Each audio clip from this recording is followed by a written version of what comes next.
Nobody talks about face fat. Every fitness channel on the internet will tell you how to lose belly fat, grow your glutes, tone your arms. But the one thing that shows up in every photo, every video call, every mirror you walk past, the one thing people actually notice first, gets almost zero honest conversation, and the women dealing with it are left Googling face slimming exercises at midnight and buying facial rollers that do approximately nothing, while the actual reasons their face looks puffy and round are sitting completely unaddressed. So here's what is actually going on. Because face fat and facial puffiness are not the same thing, and treating them as identical is why most attempts to fix either of them produce nothing.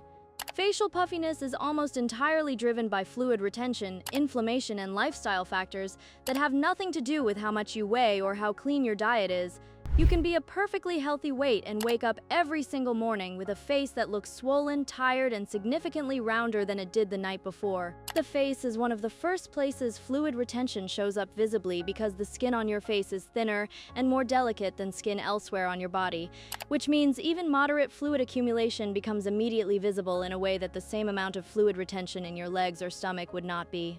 This is why your face can look completely different from morning to evening, from one day to the next, without your actual body composition changing at all. Sleep is the biggest driver of facial puffiness that nobody addresses directly. When you sleep poorly, your body produces more cortisol. Cortisol promotes fluid retention and inflammation, and both of those things show up on your face within hours. The puffiness you see in the mirror after a bad night of sleep is not fat. It is inflammation and fluid that your body is holding because its stress response is activated and its normal overnight repair and drainage processes were disrupted. The lymphatic system, which is responsible for draining excess fluid from your tissues, does a significant portion of its work during sleep. When sleep is cut short or fragmented, that drainage process is incomplete, and the fluid that should have been cleared overnight is still sitting in the tissues of your face when you wake up.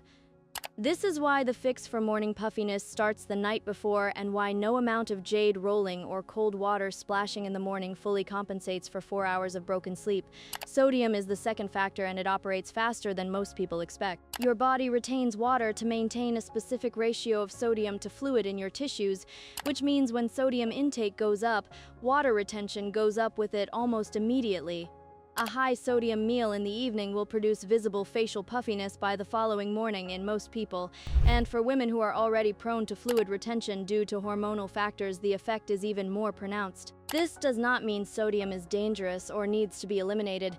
It means the relationship between what you eat in the evening and what your face looks like the next morning is direct and fast, and most women have never connected those two things because nobody told them to look for it. Alcohol does something specific to facial puffiness that goes beyond general fluid retention and is worth understanding clearly. Alcohol is a diuretic, meaning it causes your body to expel more fluid than it takes in, which leads to dehydration. Your body responds to dehydration by retaining water in the tissues to protect itself, and the face is one of the primary places that compensatory retention shows up. Alcohol also directly promotes inflammation, disrupts sleep architecture even when it makes you fall asleep faster, and suppresses the overnight recovery processes that keep facial tissues looking rested and defined. The combination of dehydration-driven retention, inflammation, and disrupted sleep from even a moderate amount of alcohol produces the specific kind of facial puffiness that is immediately recognizable the morning after drinking, and that takes significantly longer than one day to fully resolve. Hormones drive facial fluid retention in a way that most women experience monthly without understanding the mechanism. In the days before your period, progesterone drops and estrogen fluctuates in a pattern that promotes systemic fluid retention throughout the body. The face reflects this retention visibly and often dramatically, with women noticing their face looks measurably rounder and puffier in the week before their period than at any other point in their cycle. This is not fat gain. It is hormonal fluid retention that resolves on its own after your period begins, and it follows a predictable pattern that repeats every cycle. Women who are panicking about sudden facial weight gain during this window are almost always looking at hormonal fluid retention rather than any actual change in their body composition, and the approaches that would address actual fat gain do nothing for hormonally driven fluid retention because they are completely different mechanisms. Actual facial fat, as opposed to puffiness and fluid retention, is driven by by the same factors that drive fat accumulation everywhere else in your body. Your body stores and releases fat systemically, meaning you cannot target your face for fat loss any more than you can target your belly or your thighs. Facial fat reduces as overall body fat reduces, and it tends to reduce relatively early in the fat loss process for most women, which is why one of the first places people notice weight loss is in the face, even when the areas they were actually trying to change have not visibly responded yet. If your face is carrying genuine fat rather than puffiness, the approach is the same as fat loss anywhere else. A moderate, sustainable calorie deficit over time, adequate protein to preserve muscle tissue, resistance training to maintain your metabolism, and a realistic timeline. There is no facial exercise, no facial massage technique, and no topical product that reduces actual facial fat.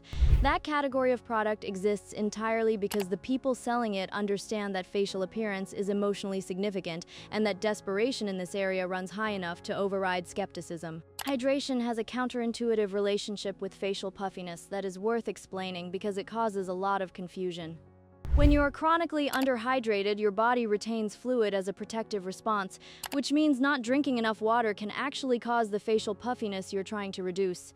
Drinking adequate water throughout the day signals to your body that fluid is available and that it does not need to hold onto reserves, which allows the lymphatic system to drain excess fluid more efficiently. The women who drink very little water and then drink a lot in response to puffiness often feel like water is making them more puffy, when in reality the puffiness they are experiencing was caused by the chronic underhydration, and the increased water intake is the beginning of the resolution rather than the cause of the problem.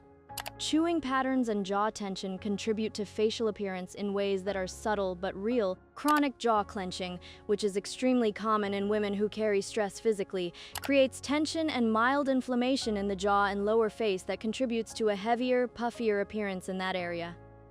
It also contributes to headaches, neck tension, and disrupted sleep, all of which feed back into the cortisol and inflammation cycle that drives facial puffiness from multiple directions simultaneously. Addressing jaw tension through conscious relaxation, mouth guards for nighttime clenching, or targeted massage of the masseter muscle produces visible changes in the definition of the lower face and jawline that have nothing to do with fat loss and everything to do with releasing chronic muscular tension that was distorting the shape of that area. Lymphatic drainage is a real mechanism that is buried under a lot of wellness industry nonsense and deserves a straightforward explanation. Your lymphatic system runs throughout your face and neck and is responsible for clearing excess fluid and inflammatory byproducts from your facial tissues. Unlike your cardiovascular system, it has no pump and relies on movement, muscle contractions, and gravity to circulate. When you sleep on your face, when you're sedentary for long periods, or when your lymphatic drainage is sluggish due to poor sleep and high inflammation, fluid accumulates in your facial tissues and produces puffiness. Gentle facial massage in specific directions that follow lymphatic pathways genuinely does assist drainage and can reduce puffiness meaningfully when done correctly and consistently.